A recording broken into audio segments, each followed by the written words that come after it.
አበው መነኮሳት ወካህናት ሊቃውንተ ቤተ ክርስቲያን አሃው ዲያቆናት የሰንበት ትምህርት ቤት መዘምራን በዚህ ያላችሁ ምእመናን አባቶቼ እናቶቼ ወንድሞቼና እህቶቼ እግዚአብሔር አምላክ የሚወዳችሁ ሕፃናት ጭምር ሰላም እግዚአብሔር ከሁላችን ጋር ይሁን።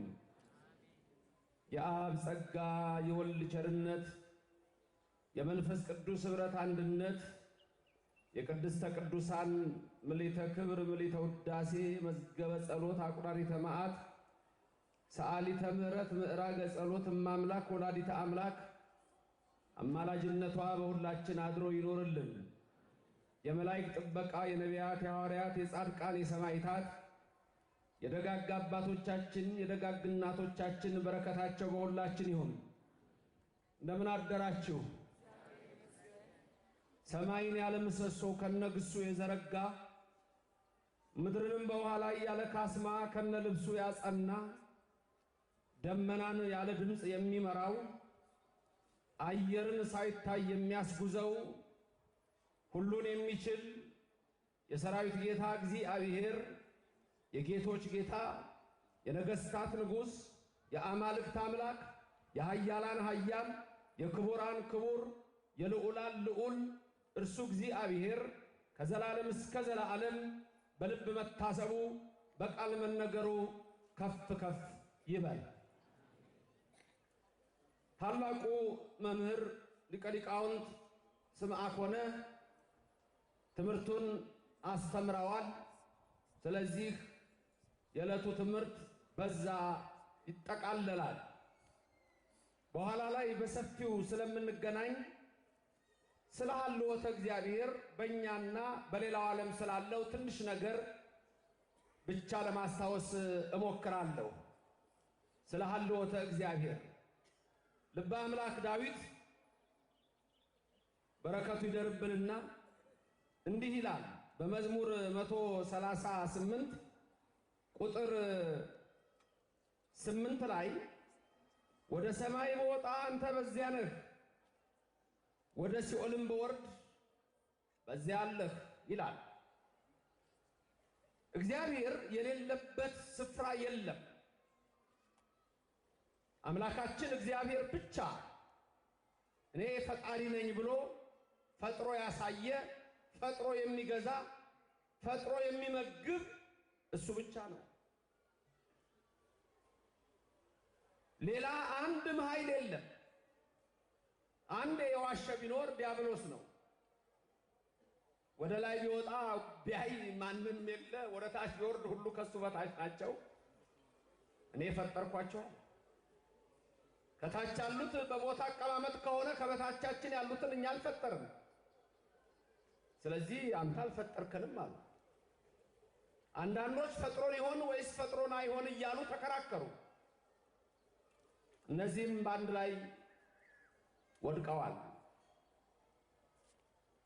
የኢትዮጵያ እምነት ከሌላው ዓለም ይለያል። ይህን ስንል ሁልጊዜ ማስተዋል ይኖርባቸዋል። እንዴት እንደሚለይ ሁለት ኮንሰፕት ልንገራችሁ፣ ሐሳቦች። አብዛኛው ወጣቶች አላችሁ፣ ምሁራን አላችሁ። እነዚህ ሁለት ሐሳቦች ስሙ። አንዱ ሐሳብ በፊሎሶፊካል ሪሊጂየስ ቶት በሚባለው ምን ይባላል? አንትሮፖሴንትሪክ ይባላል። ቴሪ ነው። አንትሮፖሴንትሪሲዝም ይባላል። ሁለተኛው ደግሞ ቴዎሴንትሪሲዝም ይባላል።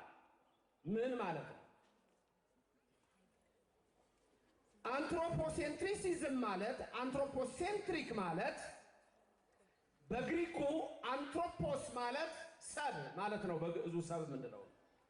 ሰው ማለት ነው። አንትሮፖስ ማለት ሰው ማለት ነው። አንትሮፖሴንትሪክ ስንል በሰው ላይ የተመሰረተ ማለት ነው። በማን ላይ የተመሰረተ? በምን ላይ? በሰው ላይ። ቴዎሴንትሪሲዝም የሚለው ደግሞ ኮንሰፕት ቴዎስ ማለት እግዚአብሔር ማለት ነው። ስለዚህ ቴዎሴንትሪሲዝም ማለት በማን ላይ የተመሰረተ ማለት ነው? በእግዚአብሔር ላይ የተመሰረተ። በማን ላይ የተመሰረተ? በእግዚአብሔር ላይ የተመሰረተ። ትምህርቷን አጭር ነች፣ ግን በኋላ በደብሩ ዩቲዩብ ገብታችሁ እንደገና ብታዩት ደስ ይለኛል። ምክንያቱም ይሄ ሁሉ ልጽፉት ልትይዙት አትችሉ። በኋላ የምነግራችሁ ነገሮች አሉ። አሁን ሁለት ኮንሰፕት ነግሬያችኋለሁ። አንትሮፖሴንትሪክ እና ቴዎሴንትሪክ። አንትሮፖሴንትሪክ ማለት ማን ሴንተርድ ማለት ነው በእንግሊዝኛው፣ ሰው ላይ የተመሰረተ። ቴዎሴንትሪክ ማለት ደግሞ ጋድ ሴንተርድ ማለት ነው፣ እግዚአብሔር ላይ የተመሰረተ። ይሄንን በምሳሌ ልንገራችሁ። እንደምን አደራችሁ? እንዴት ዋላችሁ? እንዴት አመሻችሁ? አይ ለአባባሉ ልጅ አልመሸም ገና። ማይመስገን ያላችሁት? እሺ ብዙዎቻችሁ እስቲ ኮሌጅ ያላችሁ የተማራችሁ ሃይ ስኩል ያላችሁ እስቲ ምልክት ስጡኝ እስቲ። የተማራችሁ ኮሌጅ የተማራችሁ ሃይ ስኩል የተማራችሁ አላችሁ አይደል? ጥሩ። እሺ አሁን እንዴት አደራችሁላችሁ? የመለሳችሁልኝ ምንድነው? እግዚአብሔር ይመስገን። ጉድ ሞርኒንግ። መልሱ ምንድነው? በእንግሊዘኛ ጉድ ሞርኒንግ ነው አይደል? ጉድ ሞርኒንግ ንገሩኝ መልሱ። ጉድ ሞርኒንግ። አዩ መላከሳ ጥሩ ጠዋት፣ ጥሩ ጠዋት። በቃ እግዚአብሔር እዚህ ውስጥ የለም። ተመልከቱ። ጉድ አፍተርኑን ብላችሁ መልሳችሁ ምንድነው? ጉድ አፍተርኑን። ይኸውላችሁ የውጭው ዓለም ባህሉ፣ እምነቱ፣ ስርዓቱ ሰው ላይ ነው የተመሰረተው። የኢትዮጵያ ቤተክርስቲያን የተመሰረተችው በእግዚአብሔር ላይ ስለሆነ እያንዳንዱ ባህልና ስርዓታችሁ ሁሉ እግዚአብሔርን የሚያመሰግን ነው። ክብርና ምስጋና ለዘላለም ለስሙ ይድረሰው። እግዚአብሔር የተመሰገነ ይሁን። መልካም። አንድ ሰው ስጦታ ሲያደርግላችሁ፣ በእኛ ስጦታ ሲያደርግላችሁ ሲሰጣችሁ መልሳችሁ ምንድነው? እግዚአብሔር ይስጥልኝ። ማ ይስጥልኝ? እግዚአብሔር ይስጥልኝ። ሰውየው ደግሞ ምን ይላል? ያ ሰው ብቻውን ነው እንዴ? ምን ይላል? አብሮ አብሮ የሚለው ቃል ራሱ ትልቅ ልዩነት አለው በእኛና በአውሮፓውያን። የተሐድሶ እንቅስቃሴ ሲጀምር አንድ ሰው ላይ ነው የተመሰረተው። ድንገት አንዳንዶች ስለ ኢሮፒያን ሬኔሳንስ፣ ስለ ኢንላይትመንት ቲንኪንግ የምታውቁ ሰዎች በተለይ የአውሮፓ ዓለም በሰው ላይ እንዴት እንደተመሰረተ ስታዩ የፕሮቴስታንት ሪፎርሜሽን እምነት ሲመጣ ህብረት የሚባለውን አጥፍቶ አንድ ሰው ላይ ስለቆመ ብዙ ጊዜ ሰምታችሁ ከሆነ ሲሰብኩ ምን ይላሉ መሰላችሁ? ኢየሱስን እንደ ግል አዳኝ አድርገህ ውሰድ የሚሉ ሰምታችኋል። ኢንዲቪጁዋሊዝም ነው ይሄ። ስትጸልዩ አቡየ ዘበሰማያት በሉ አልተባልንም። ምን በሉን የተባልነው? አቡነ ዘበሰማያት፣ አባታችን ሆይ። አባቴ ሆይ አድርገን ምናችን ሆይ ንገሩኛ። ምናችን ሆይ።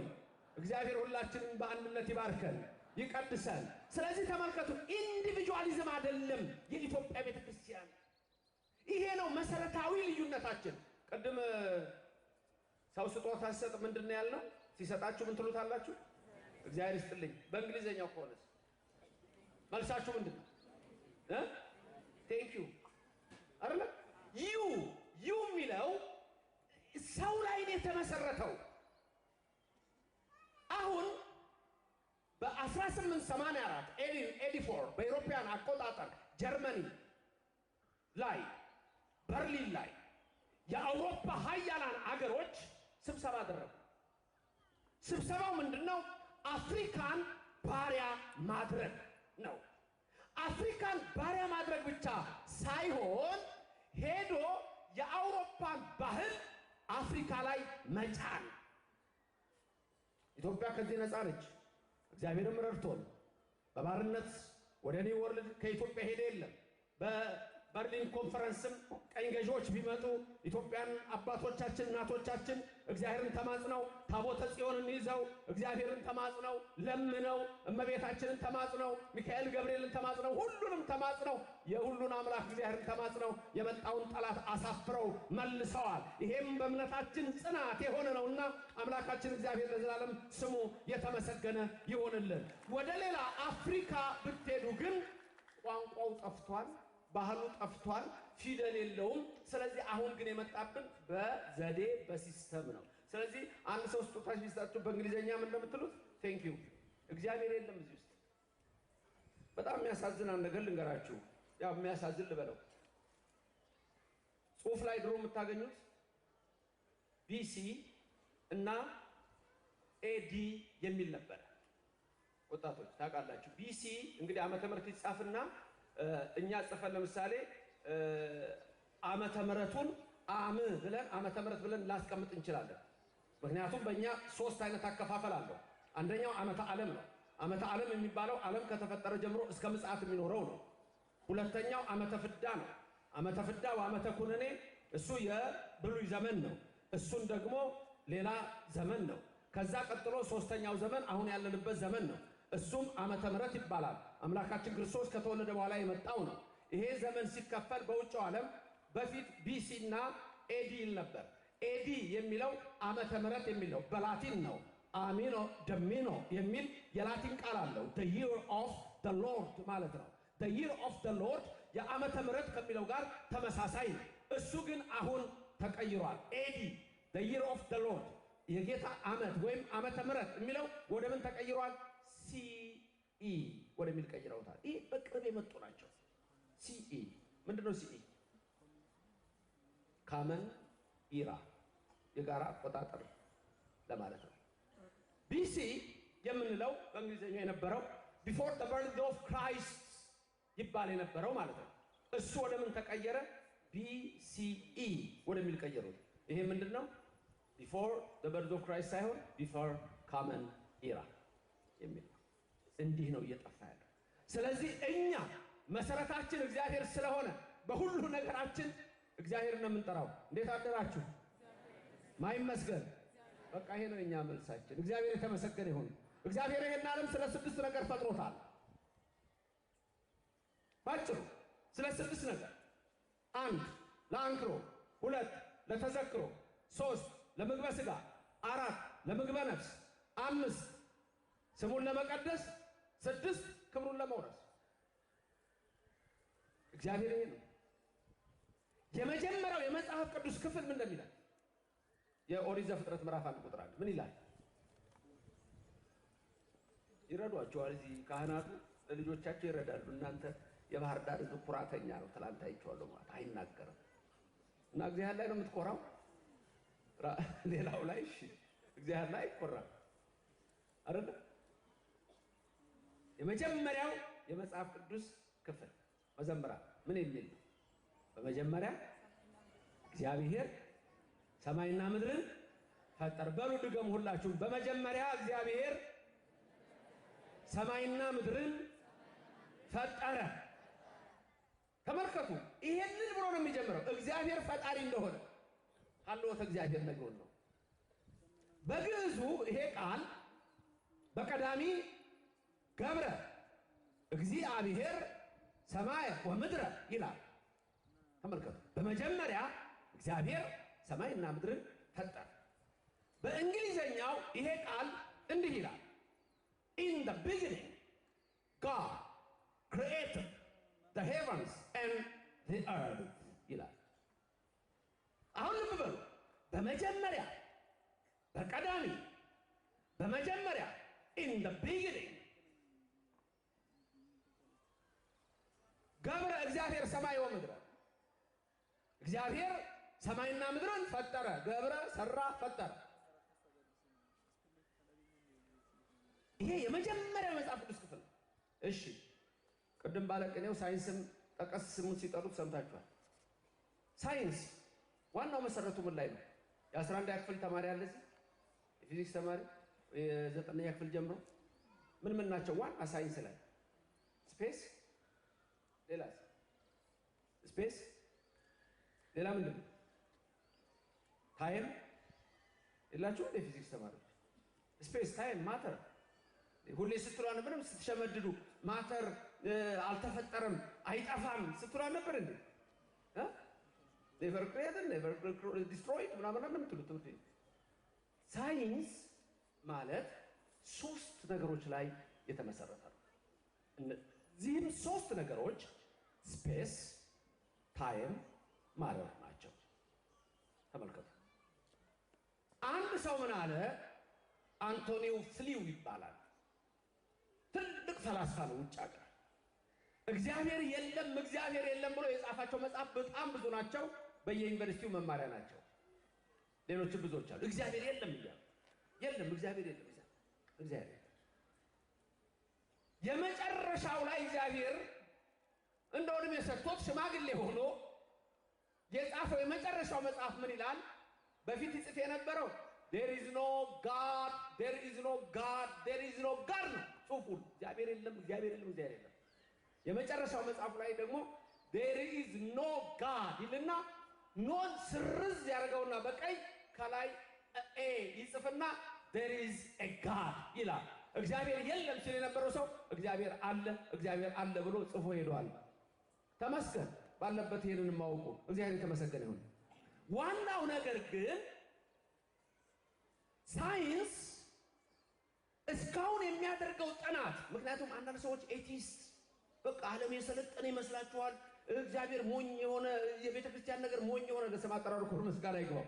ኦርቶዶክስ ዝም ብላ አሮጌ ትመስላችኋለች፣ ምንም የሌላት ትመስላችኋለች። ሳይንስ ያለው እዚህ ነው። ቅድም ባለቅኔው ሲናገር ቅኔ ፊሎሶፊ ነው። የኛ ደግሞ ቅኔ ዜማ አለው። ተመልከቱ፣ ዜማ ቁጥር አለው። ሰምና ወርቃል ዝም ብሎ የሚነገር አይደለም። ዓለም የሚያደንቃቸውን ሰዎች አይተናል።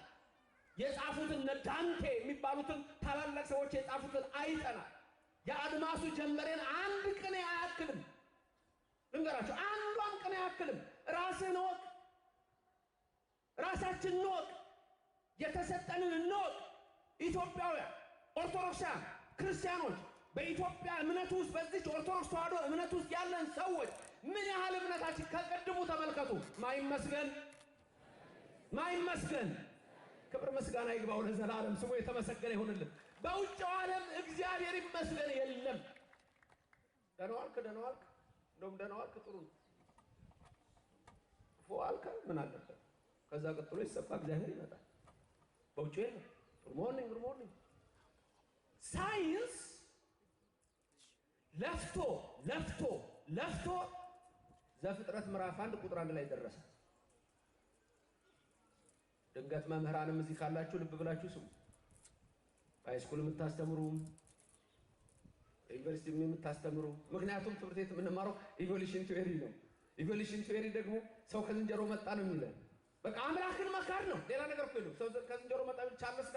ቻርልስ ዳርዊን የመጀመሪያ ትምህርቱ ነገረ መለኮት ነው። ዳርዊን በዲግሪ የተማረው ነገረ መለኮት ነው። የ9 ዓመት ልጅ ነበረችው አን የምትባል ታመመች። እግዚአብሔርን አድንልኝ አለ፣ አልዳነችም። ከዛ በኋላ ዲፕረስድ ሆነ ስትሞት። ከዛ ወደማይሆኑ ፍልስፍናዎች ገባ። ዘፍጥረትን ይዞ ነው ነገሩ የጀመረው። ከዛ ዘ ኦሪጂን ኦፍ ዘ ስፒሺስ የሚባለው መጽሐፉ ስታዩ የዳርዊን እሳቤ ሰው ከዝንጀሮ መጥቷል የሚል ነው። አንድ ልጅ ትምህርት ቤት ሄደና እንደውም አንድ ቀልደኛ እቺን ሲናገራት ሰምቻለሁ። ድሮ እናገራት ነበረች። አንድ ኮሜዲያንም ሲናገራት ሰማው። ጥሩ ነው መዋዋስ። ልጁ ትምህርት ቤት ሄደ። አስተማሪ ያስተማሩት ሰው ከዝንጀሮ መጣ ነው ያሉት። እቤት ገባና አባቱን አባዬ አለው። አቤት። ሰው የመጣው ከዝንጀሮ ነው እንዴት ቲቸር እንደዛ ነው? ልክ ነው አላባትዬ። ትንሽ ቀመስ ያደረገ ነው ዘመናዊ ትምህርት። ልክ ነው ሰው የመጣው ከዝንጀሮ ነው። ጓዳ ገባ። አረማዬ ወየ ልጄ ሰው ከየት ነው የመጣው? እናንተ ደግሞ ከእግዚአብሔር ነው እንዴ? አባዬ እኮ ከዝንጀሮ ነው አለኝ። እሱ የራሱን ዘመዶች ነግሮሃል፣ እኔ የራሴን ዘመዶች ነግሬያለሁ። ሳይንስ የራሱን ይነግረናል፣ እግዚአብሔር የራሱን ይነግረናል። የዓለም ትምህርት ኮንፊውዥን ነው። እኔ ወደፊት ብዙ ማነሳቸው ነገሮች አሉ። ታላላቅ ብለን በየዩኒቨርሲቲው የምንማራቸው ሰዎች ስለኛ የሚናገሩት፣ ስለ ሰው የሚናገሩት የሰውን ወገን እግዚአብሔር የፈጠረውን ፍጡር በአርአያውና በአምሳሉ የፈጠረውን ፍጡር ዲሂውማናይዝድ የሚባል ኮንሰፕት አለ። ዲሂውማናይዝድ ማለት ከሰውነት ማውረድ። እግዚአብሔር የፈጠረውን በአርአያውና በአምሳሉ ኢየሱስ ክርስቶስ በቀራንዮ አደባባይ ደሙን ያፈሰሰለትን የሰው ልጅ ተመልከቱ። እና ዘፍጥረት ምዕራፍ 1 ቁጥር 1 ልመለስ። ሳይንስ 3 ነገሮች ድገሙልኝ። ምን ነበር ያልነው? ሳይንስ በ3 ነገሮች ላይ መሰረታዊ ነገሩ 1 ስፔስ፣ 2 ታይም፣ 3 ማተር ወይ ማተር ኢን ዘ ቢጊኒንግ በቀዳሚ የሚለው በመጀመሪያ የሚለው ሰዓት ነው የሚያመለክተው። በመጀመሪያ in the beginning በመጀመሪያ እግዚአብሔር ሰማይና ምድርን ፈጠረ ማለት God created the heavens ማለት space ነው heavens space ነው and the earth ማለት ደግሞ matter ነው መጽሐፍ ቅዱስ ሁሉንም ነው የሚነግረን መጽሐፍ ቅዱስ በአንድ ሰው አልተጻፈም እንደ ሌሎች የእምነት መጽሐፎች መጽሐፍ ቅዱስ በአንድ ሰው አልተጻፈም በትንሹ ወደ 50 ሰዎች ጽፎታል ወንዶች አሉ ሴቶች አሉ የተማሩ አሉ ያልተማሩ አሉ ሉቃስ ብትለው ዶክተር ነው አሞጽ ብትለው በግ ጠባቂ ነው ልበ አምላክ ዳዊት ራሱ በግ ከሚጠብቅበት ነው የጠራው አይደል ስለ ራሱ የተናገረው አለ ንዑሳነ እምአኀውየ እኔ እኮ በቤቱ ትንሹ ልጅ ነኝ ወሬዛ በቤቱ አቡየ እነሆ ለመሆኑ ማን ነው ለእግዚአብሔር የነገረው መኑ ነገሮ ለእግዚአብሔር የኔን ነገር ለእግዚአብሔር የነገረው ማን ነው እግዚአብሔር ደግሞ ማን ይነግረዋል ራሱ ያውቃል ይመረምራል አለ ክብርና ምስጋና ለእግዚአብሔር ይድረሰው ና አለና ከበግ ጠባቂነት ንጉሥ አደረገው አንዱ እሱ ነው እንግዲህ በሰባቱ ሀብታት አንዱ ሀብተ ትንቢት ነው 150ውን መዝሙር ተናግሮታል ስንቱን መዝሙር ስንቱን 150 እቻው ንጉሥ አነማሆይ እኮ ከቁጥር ወጣ ያለች ናት 51ኛ አትሆንም በቤተ ክርስቲያን ሥርዓት በኦርቶዶክስ መዝሙር 150 በጠቅላላ መደገም አለበት መጨረሻ ታውቃላችሁ አለ ይሄ ድንገት ሰዓት ቢያንስ ወይ አንድ ነገር ቢሆን 150ኛው መዝሙር ቀደም ጣነ ሞገር ስንሰማ አልነበር ተመልከቱ ሁሌ 150ኛው መዝሙር ትደገማለች መዝሙር 150ኛዋን ስትቆጥሯት ፊደሏ 151 ይመጣል ለዛ ነው መዝሙር 50 የሚደገመው ሙሉ እንኳን አይደገም ያቺ ስትደገም ይመጣል እቤት ግቡና አማርኛውን አይደለም ስለ አማርኛው ትናንት ተነጋግረናል ስለ እንግሊዘኛው እሱንማ ተውት ግዕዙን መዝሙር 150 ፊደሏን ቁጠሯት 151 ትመጣለች ያቺ ልበ አምላክ ዳዊት የተናገረውን 150ውን በዛች ውስጥ እናስቀምጣታለን በመጀመሪያ እግዚአብሔር ሰማይና ምድርን ፈጠረ ሲለን ከእግዚአብሔር ውጭ ሌላ ፈጣሪ የለም የፈጠረው እሱ ነው ሌላ ይህንን ዓለም የሰራ ማንም የለም እነዚህ በተለያየ እግዚአብሔር መኖሩን በምን እናውቃለን ዳዊት ወደ ላይ በወጣ አንተ በዚያ ነህ ወደ ታችም በወርድ አንተ በዚያ ነህ የታላቁን ንስር ክንፎ ቢሰጡኝ ወደ ግራም ወደ ቀኝም ብሄድ አንተ በዚያ ነህ ይላል እንደውም በእግዚአብሔር ይታመናል ሌላ ዓለም እግዚአብሔር የፈጠረው እንዳለ ያውቃል ተአመን ከመዕራይ ሰናይቶ ለእግዚአብሔር በብሔረ ሕያዋን ይላል ሌላ ዓለም አለ ከታች እንጦሮጦስ አለ አንድ ዓለም ነው ከላይ ይሄ ምድር አለ ሁለት ነው ብሔረ ሕያዋን አለ ብሔረ ብፁዓን አለ ገነት አለ አለች እግዚአብሔር ይህንን ዓለም ሁሉ ፈጠረ ነፍስና ሥጋ አድርጎ ፈጠረ ሰባቱን ባህሪያት በውስጣችን አደረገ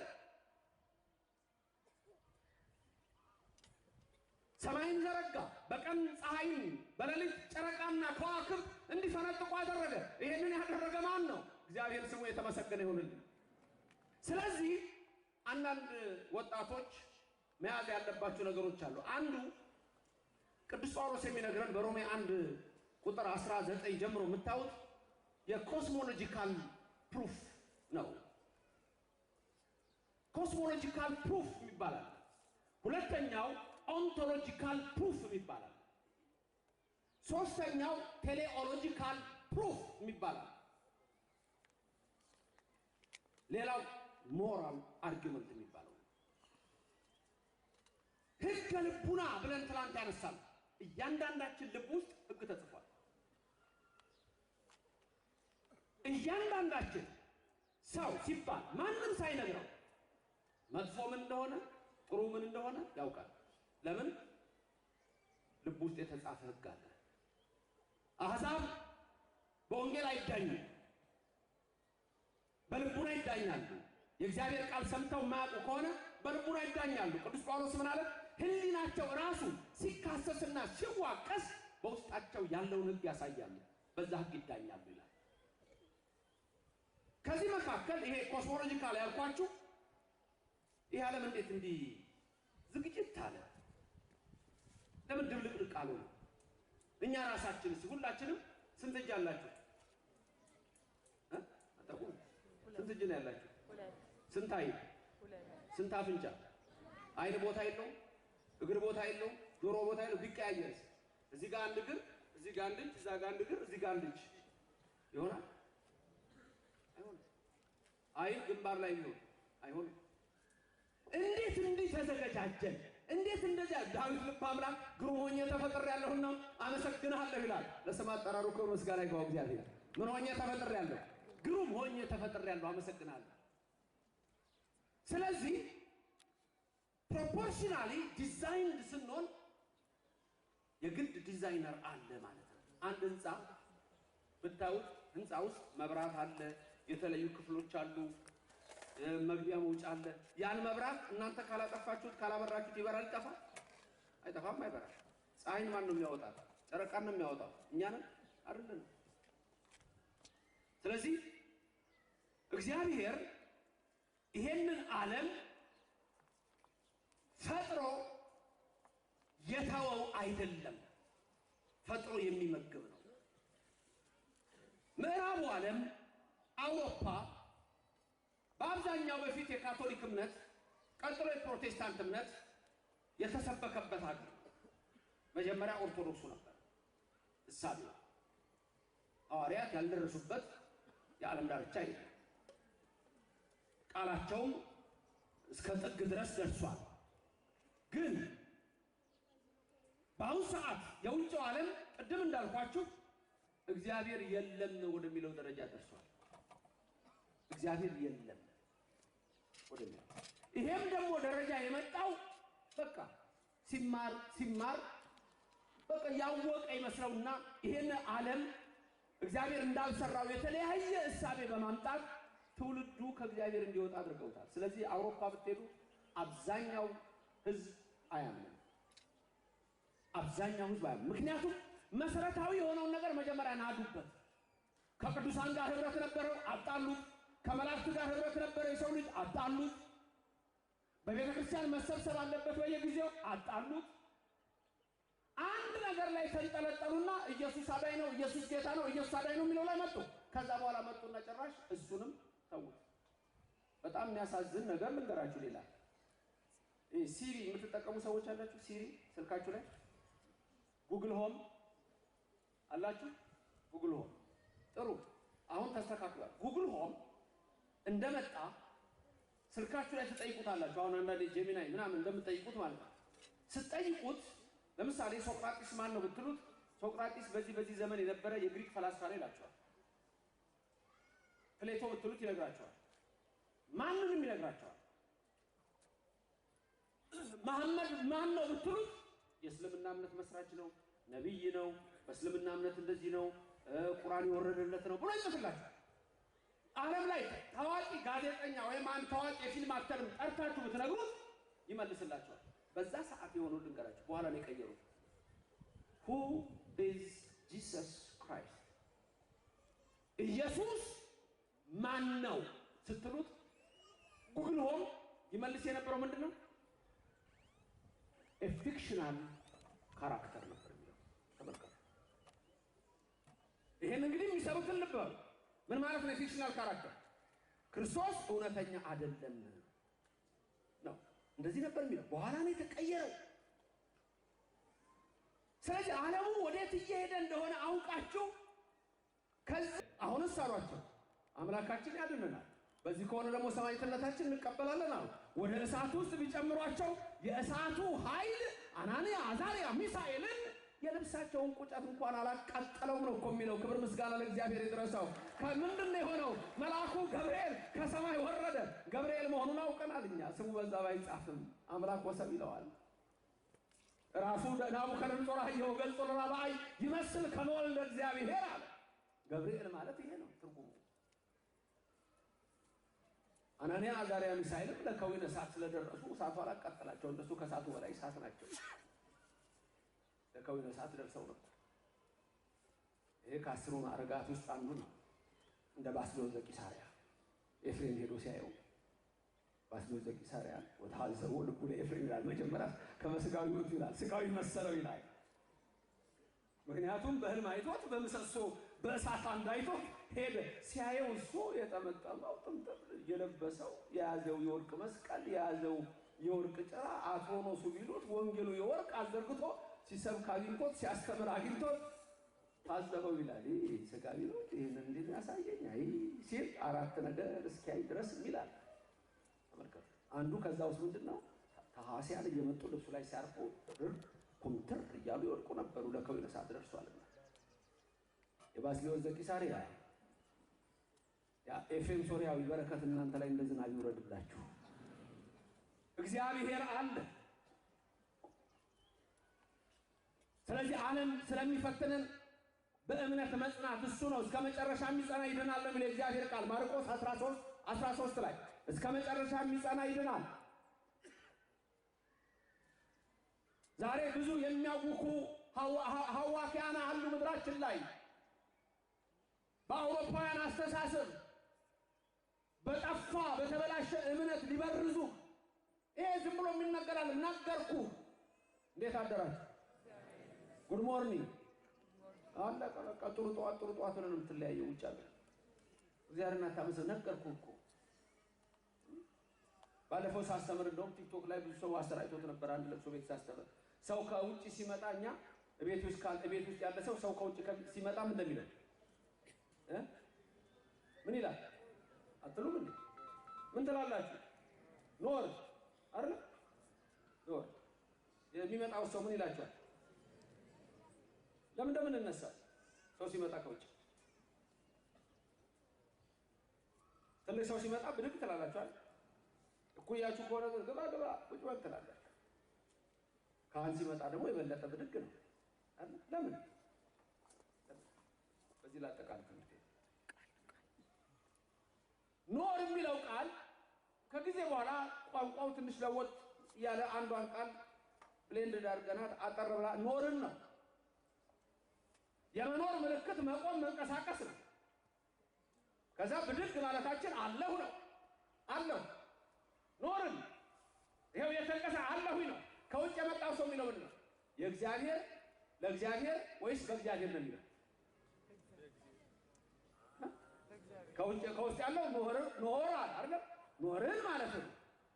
ቅድም ያልኳችሁ ቴዎሴንትሪክ ነው። በእግዚአብሔር ላይ የተመሰረተ ነው ሁለመናችን። ኖር ሲል ያኛው በማን ነው የሚለው? በእግዚአብሔር ኖርን ነው። አብረን ነው የምንኖረው። አብረን ያኖረን በመንግስተ ሰማያትም አብረን ነው የምንኖረው። ክብርና ምስጋና ለሥላሴ ይሁን። እግዚአብሔር ይሄንን ዓለም አልተወውም። አውሮፓ ትቶታል። የውጭው ሀገር ትቶታል። እግዚአብሔር ረስቶታል። እንደገና ወደ ጣዖት ተመልሰዋል። ኦርቶዶክሳውያን የተዋህዶ ልጆች ክርስቲያኖች ሁላችሁ አውሮፓ መሰረቱን ትቶ ወደ እምነት አልባ እንደሄደ እናንተንም እንዲህ ለማድረግ ብዙ ከንቶች ተነስተዋል። እምነታችሁን ጠብቁ በሕይወታችሁ።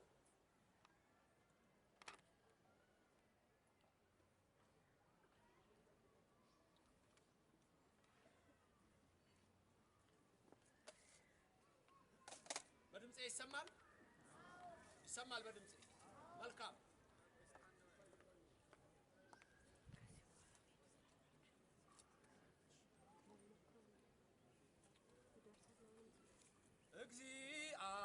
እግዚአብሔር ብርሃኔና መድኃኒቴ ነው።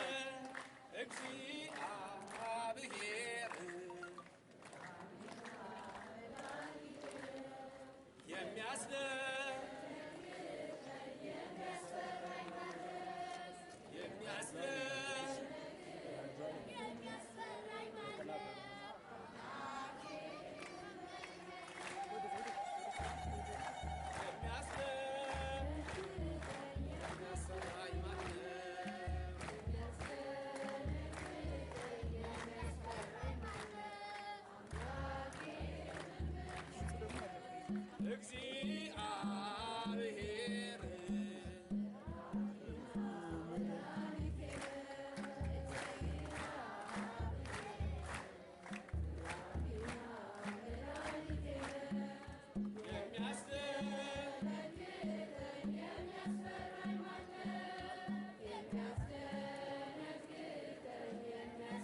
ክብር ምስጋና ለሥላሴ ይሁን።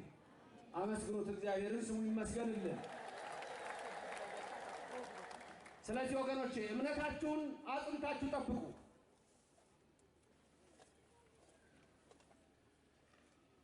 እግዚአብሔር የተነገረው በነቢያት ያናገረው ሁሉ ተፈጽሟል።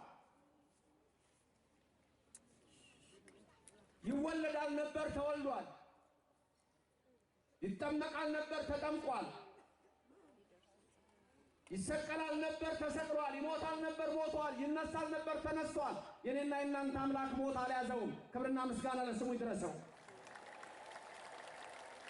ብዙ ጊዜ የምናገረው ነገር አለ። በዚህ ዓለም ላይ ብዙ የእምነት መስራቾች አሉ። ስሙኝ፣ ብዙ የእምነት መስራቾች አሉ እዚህ ዓለም ላይ። ሞተዋል፣ አልተነሱም። መቃብራቸው ከተገኘ አጥንታቸው በዛ አለ። የኔና የናንተ አምላክ የድንግል ልጅ አብ ልጅ እርሱ ወልድ ኢየሱስ ክርስቶስ ግን መግነዝ ፍቱልኝ፣ መቃብር ክፈቱልኝ ሳይል በተዘጋ መቃብር በታላቅ ኃይልና ግርማ ተነስተዋል። እኛ የምናመልከው የተነሳውን ኃያል አምላክ እግዚአብሔር ነው። ስሙ ለዘላለም የተመሰገነ ይሁንልን። ኦርቶዶክሳውያን፣ ስለዚህ ይህን እምነታችሁን እስከ መጨረሻ ጽንታችሁ ብትጠብቁ የክርስቶስ ተካፋዮች፣ የመንግስቱ ወራሾች ትሆናላችሁ። እግዚአብሔር አለ። ዛሬ ፀሐይ ያወጣው እሱ ነው። እግዚአብሔር አለ። ቀንና ሌሊትን የሚያፈራርቀው እሱ ነው። የእግዚአብሔር አንድ መንገድ ብቻ ሰጥቶናል ለመዳን። በእሷ መንገድ ተጉዘን የመንግስተ ሰማያት ዜጎች ለመሆን እንጽና። አምላካችን እግዚአብሔር የሰማነውን በልቡናችን ያሳድርልን፣ ከክፉ ነገር ይሰውረን። ዓለሙ ትንሽ የተማረ ሲመስለው ከእግዚአብሔር ውጭ ነው። አንድ ብርጭቆ ውሃ መምጣት እንኳን አልቻለም። አንድ ብርጭቆ ውሃ ያመጣ ጀግና የለም እስከዛሬ። ሁሉ በማን ነው? በማን ነው? ሁሉን ይሙላላችሁ እግዚአብሔር። አዎ፣ አንድ የምትገርመኝ ሚዳቋ አለች፣ ሁሌ እናገራታለሁ። ምን ጥንቸሏ ልንገራችሁ። ያቺ ሰክራ የነበረ ጥንቸል ጠጥታ ሰክራ በጀርባዋ ተኝታለች። አንድ ዛፍ ሁለት የተራበ አንበሳ በግራና በቀኝ መጣ እሷን ለመብላት። ከዛ እሷ ምንም ታውቀው የለም፣ ሰክራ ተኝታለች። ሁለቱ ትግል ጀመሩ ለመብላት። ሁለቱ ትግል ጀመሩ፣ ታገላሉ። መጨረሻ ሁለቱም ደከማቸውና ተዘረሩ። በዛ መሃል ስካሯን ለቋት ጥንቸል ነቃች። በቀኟ አንድ አንበሳ፣ በግሯ አንድ አንበሳ። ከዛ ምን አለች? አይገርምም? እንዴት እንደመታዋቸው እንኳን አላውቅም አለች። እንዴት እንደመታዋቸው እንኳን አላውቅም። እግዚአብሔር ያደረገውን ለሰው እየተውልማ ማለት ነው። ለአሁኑ በዚሁ አበቃው። የነቢያት የሐዋርያት የጻድቃን የሰማዕታት አምላክ እግዚአብሔር ስለ አንዱ ፈንታ 30 60 መቶ ያማረ ፍሬ እንድናፈራ የአምላክ ፈቃድ ይሁንልን። በዚህ የምናያቸውን ደግሞ ሙሽሮች ሕይወታቸውን ለምለም ያድርግልን። በጣም ታላቅ ክብር ነው። ከሰባቱ ምስጢራት አንዱ ነው። እግዚአብሔር ዓለም ሲፈጥር አባትና ልጅ አላደረገም። ወንድምና ወንድም፣ እህትና እህት አላደረገም። ባልና ሚስትን ያደረገው።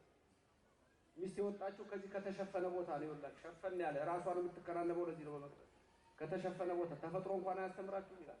ሌላው ደግሞ ክብካቤ ትፈልጋለች። ሚስት ወንዶች ክብካቤ ትፈልጋለች። ከልብ ስር ነው የወጣችው። እንደ ልብ ውደዳት ነው። ከዚህ ከግራ ጎን እኮ ነው። ጋብቻ ቅዱስ ነው። ብቻ እኮ ነው። ባል ከሚስት ጋር ብቻ፣ ሚስት ከባል ጋር ብቻ ማለት ነው።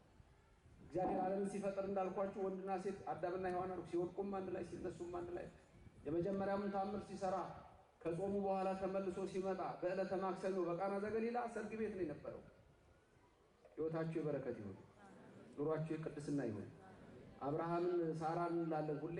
አዳምና ሔዋንን ያጸና፣ ኖህና ሃይከልን ያጸና፣ ይስሐቅና ርብቃን ያጸና፣ ዮሴፍና አስነትን ያጸና፣ ዘካርያስና ኤልሳቤጥን ያጸና እግዚአብሔር አምላክ እሱ ለዘላለም በእናንተ ላይ አድሮ ይኑር። ሕይወታችሁ ሁሉ ለምለም ይሁን። በሕይወታችሁ የተቀደሰ ሕይወት ይስጣችሁ። ጸንታችሁ በዚሁ ሥጋው ደሙ እየተቀበላችሁ ተመጨረሻው ትኖራላችሁ። እግዚአብሔር የመንግሥት ወራሾች ያደርጋችሁ። መልካም የተባረከ ትዳርና ሕይወት ጋብቻ ይሆንላችሁ። መልካም ሰርግ ይሆንላችሁ። አሜን። በኋላ በደንብ እንገናኛለን። እስቲ በኋላ የምንገናኝ ስንት ሰዎች ነን? በኋላ የምንገናኝ እናንተ ብቻማ መሆን የለባችሁ። ሌላም ሰው ጠጥ በሱ እጃችሁ አመስግኑት እግዚአብሔርን። በኋላ ሰፋ ያለ ትምህርት አስተምራለሁ። በቸር ያገናኘን። እመብርሃን በቀኝ በግራ ትቁምላችሁ፣ ከፊት ትምራችሁ፣ ከኋላ ትከተላችሁ። በልቡናችን ከልጇ ጋር ነግሳ ለዘላለም ትኑር። ያስተማረን የመከረን እግዚአብሔር ክብር ምስጋና ይግባው። አሁን ከአሜሪካ ስመጣ የመጀመሪያው ትምህርቴ በዚህ ደብር ነው። ባለፈው እዚህ መልጬ ነበረ እና የደብራችን አስተዳዳሪ መላከ ሰላም በፍጹም እንድትመጣ ብለው ስላዘዙኝ የዛን ጊዜ እሺ ብዬ ቃሉን ተቀብዬ እግዚአብሔርም ደግሞ ፈቅዶልኝ ይኸው ትላንትናም ዛሬም እንደገና ደግሞ በኋላ ሊያገናኘን ነውና መላከ ሰላም ያደረጉልኝን ጥሪ ተቀብዬ በዚህ መጥቼ ሊቃውንተ ቤተክርስቲያንን አባቶችንም ለማየት እግዚአብሔር በዚህ ደብር እንዳገለግለን እኔም ፈቅዶልኛል። ብዙ ሊቃውንት ያሉበት ሀገር ነው። በዚህ ሁሉ ትምህርቱ ይፈሳል። ነሊቀ ሊቃውንት አሁን በትላንት ሲነገር የነበረው ቤተ አቅሌስያ እነሱ የሚያስተምሩት ትምህርት እንደገና ደግሞ እንደዚሁ ደግሞ መምህር ማይበል የሚያስተምሩት ትምህርት ይሄ ለዓለም ሁሉ መዳረስ አለበት። በዚህ ያለው ይሄ ዋካ ሚዲያ የዚህ የደብሩ የሀገረ ስብከቱ በጣም ትልልቅ ሊቃውንት ያሉበት ቦታ ነው። እነዚህን ሁሉ እግዚአብሔር እድሜ ጤና ሰጥቶ ይጠብቅልን። በኋላ እንገናኛለን። አሁኑ ትንሽ ደከም ያለ ነው። ሰውየው እናቱ ሞተች አሉ። ለቅሶውን አሉ አሳምረዋል። አቤት አቤት አሳመርከዋል። ገና ምን አይታችሁ ለአርባው ጉድ አሳያለሁ አለ። በኋላ እንገናኝ።